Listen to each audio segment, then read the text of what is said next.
ட்ரிக்னோமெட்ரியில் வந்து ஒரு சம்மை area find பண்ண சொல்லி இந்த சம்மை வந்து கேட்டிருக்காங்க. ஃபஸ்ட்டு சம் என்னென்னு பார்க்கலாம். இன்ய ட்ரையாங்கிள், இது இப்படி கொடுத்ததுனால அது பேர் triangle. Triangle ABC is right angle at B. Okay, angle C is equal to 15 degree and AC is equal to 100 centimeters. Find the area of the triangle அப்படின்னு சொல்லியிருக்காங்க. அதாவது இந்த சம்மில் என்ன சொல்கிறாங்கன்னா, ஒரு முக்கோணம் இருக்குது. அந்த முக்கோணத்துக்கு வந்து அதோட பாயிண்ட்ஸ் வந்து என்னென்னா ஏபிசி அப்படின்னு சொல்கிறாங்க. ஓகே, அது வந்து ரைட் ஆங்கிள் எந்த இடத்துல அப்படின்னா பிங்கிற பாயிண்ட் வந்து ரைட் ஆங்கிள். அப்போ இப்படி இருக்குன்னு வச்சுக்கோங்களேன், இது வந்து ரைட் ஆங்கிள் ட்ரையாங்கிள். ரைட் ஆங்கிள்னால் செங்கோணம் முக்கோணம் அப்படின்னு அர்த்தம் தமிழில். ஓகே, இப்போ இந்த இடத்துல வந்து என்ன சொல்லியிருக்காங்க அப்படின்னா பி அப்படின்னு சொல்லிட்டாங்க. இந்த இடம் என்ன சொல்லிட்டாங்க, பி அப்படின்னு சொல்லிட்டாங்க. ஏன்னா ரைட் ஆங்கிள்டு அட் பி. அப்போ ரைட் ஆங்கிள்டு அப்படின்னா என்ன அப்படின்னா 90 டிகிரி. ஸோ அப்போ 90 டிகிரி ரைட் ஆங்கிள் எங்கே க்ரியேட் ஆகுது அப்படின்னா பிங்கிற பாயிண்ட்டில் க்ரியேட் ஆகுது. சாரி, இந்த இடத்துல பி போட்டுக்கோம். ஓகே, இன்னொரு என்ன சொல்கிறாங்க அப்படின்னா ஆங்கிள் சி வந்து 15 டிகிரின்னு சொல்லியிருக்காங்க. ஆங்கிள் சி என்ன சொல்லியிருக்காங்க 15 டிகிரி. நம்ம இந்த இடத்துல வந்து என்ன போட்டுக்கலாம் 15 டிகிரின்னு போட்டலாம். இது ரைட் ஆங்கிள், அதனால் 90 டிகிரி, இது 15 டிகிரி. ஸோ இந்த இடத்துல என்ன போட்டுக்கலாம் சி அப்படின்னு போட்டுக்கலாம். இது ஏ. அடுத்த வேல்யூ என்ன கொடுத்துருக்காங்கன்னா ஏசி அப்படிங்கிறது 100 சென்டிமீட்டர்ஸ் அப்படின்னு சொல்லுவாங்க. ஏசி என்னது 100 சென்டிமீட்டர்ஸ். இந்த பாயிண்ட் இருக்குல்ல ஏசி 100 சென்டிமீட்டர்ஸ் அப்படின்னா அதுதான் என்னது இந்த இடத்துல கர்ணம். ஓகேவா, ஹைபாத்தனஸ் அப்படின்னு சொல்லுவாங்கள்ல, அது கர்ணம். கர்ணம் வந்து என்னவாக இருக்குது, ஓகே 100 சென்டிமீட்டராக இருக்குது அப்படின்னு சொல்லி கொடுத்துருக்காங்க.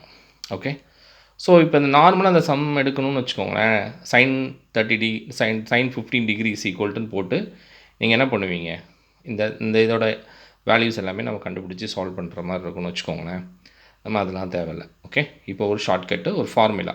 ஓகே, அந்த ஃபார்முலா என்ன அப்படின்னா ஏரியா ஆஃப் ஏபிசி. எப்போது ஒரு ஆங்கிள் வந்து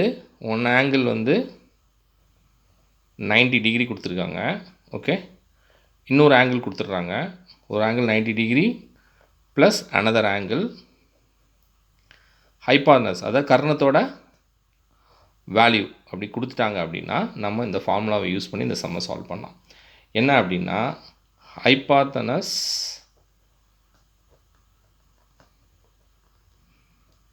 square by 4 into sine 2 theta.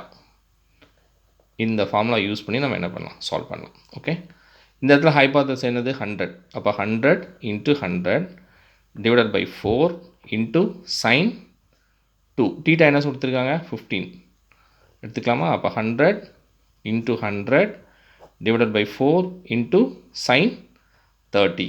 ஓகேவா, சைன் 30 என்ன வந்துடும் 1/2. 100 இன்ட்டு 100 divided by 4 into 1/2. இதை அடித்தா 25. இதால் அடிச்சிட்டிங்கன்னா 50. ஓகேவா, ஸோ இப்போ என்ன வந்துடும் உங்களுக்கு 25 இன்ட்டு 50 இருக்குது. ஸோ 5 ஸ்கொயர், இது வந்து 5 ஸ்கொயர், இது 5 க்யூப். 5 க்யூப் என்னது 125. இதோட 0 சேர்த்துக்கோங்க. Okay, centimetre square. இதுதான் ஆன்சர். ஓகே, ஸோ நீங்கள் கண்டிப்பாக இந்த என்ன பண்ணிக்கோங்க, ஓகே இந்த ஃபார்முலாவை மனப்பாடம் பண்ணிக்கோங்க. ஓகே, கர்ணம் square by 4 into sine 2 theta. Okay, sum வந்து டிஸ்கிரிப்ஷன்லேயும் வச்சுருக்கிறேன், அண்ட் தென் வந்து தம்ப்நெயிலையும் ஃபிக்ஸ் பண்ணியிருக்கேன். தேங்க்யூ.